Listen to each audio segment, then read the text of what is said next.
Hey guys, hope everybody's having a great Tuesday morning. I brought you over to the magnificent whiteboard that we have here in the gym. Lights are off, it's early, we don't have anybody in here yet, so I figured I may take a minute and record a little video for you using the fantastic, super technologically advanced whiteboard and kind of give you a new idea about how to think about your sets and how difficult they are.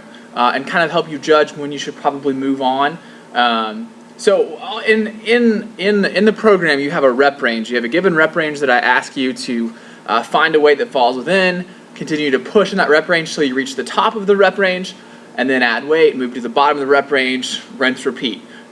So that is all well and good, but sometimes you can get to the top end of that rep range and you are literally like blood vessels busting in your forehead and in your eyeballs trying to get that last rep, and then you add weight to that for your next session and you realize you weren't really ready to add weight necessarily, just because you did get that top end of the rep range, but it was a really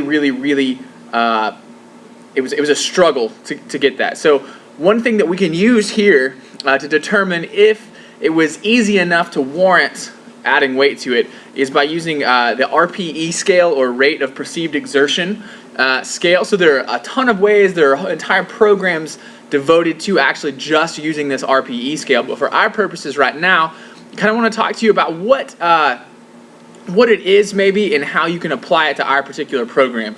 So anyway, the rate of perceived exertion, you'll see it as, I hope you can see on this board here, RPE, which is rate of perceived exertion. So essentially what that means is how hard did you perceive a particular set to be. So this is going to be pretty self-explanatory, but just for clarity's sake, essentially what we have is a scale from 1 to 10, 1 being a super easy set, like doesn't warrant any type of strain or even really thought. You're just coming in, you're starting to warm up. So typically warm-up sets, the sets that you're just going to be warming up, are going to be a 1 to say the 6 RPE. So you're going to slowly, the bar may be a 1 for a bench press, 95 pounds, for a semi-advanced lifter, maybe a 3, 135, maybe a 5, and then 165 pounds, you may get a 6. So you may start to feel like you're starting to work a little bit. Once you get 7, 8, 9, and 10, 10 is going to be you have 0 reps left in the tank. That is as hard as you can possibly push, and you could not push any harder. You could not get one more rep out of a particular weight. That would be a 10. That is max effort. A 9, you can guess, is probably leaving 1 rep left in the tank. You've finished, the rep has gotten a little slow, it's a little grindy, kind of slowed down, but you've gotten an entire rep. You feel like you could get 1 more if you had to. 8 is going to be 2 reps left in the tank, 2.5 reps left in the tank. You could get 2 reps by yourself and maybe need a little help to finish off that 3rd rep. 7, as you can see, is going to be, you're fairly comfortable, you've got 3 reps left in the tank, and then we're back down to a 6 where the weight is just starting to feel fairly heavy.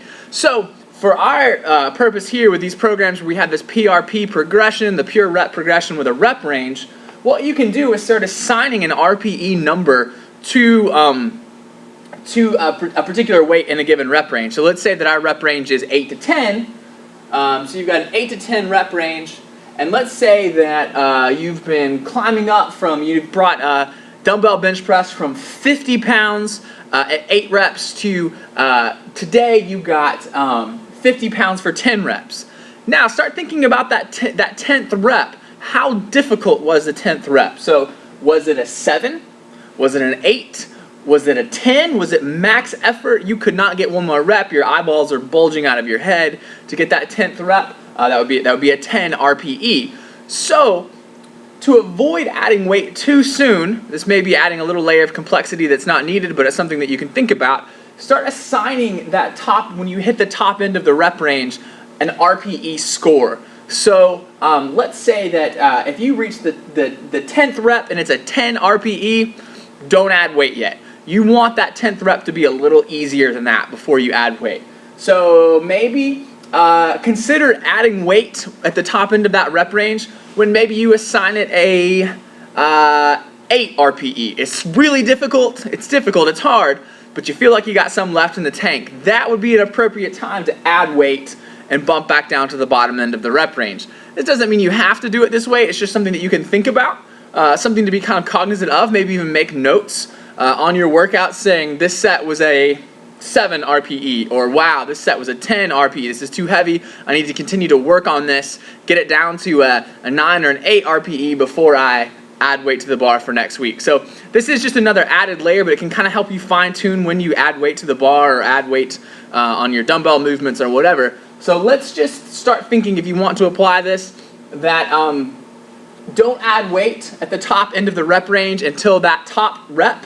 In this case, 10 and an 8 to 10 rep range is a 9 RPE or less. That way, that means you've probably got a rep left in the tank. It's not incredibly difficult. Still hard, but not absolutely ridiculous. You should feel safe to add weight and know that it's going to put you at the bottom end of that rep range without going to complete and total muscular failure on that hard set.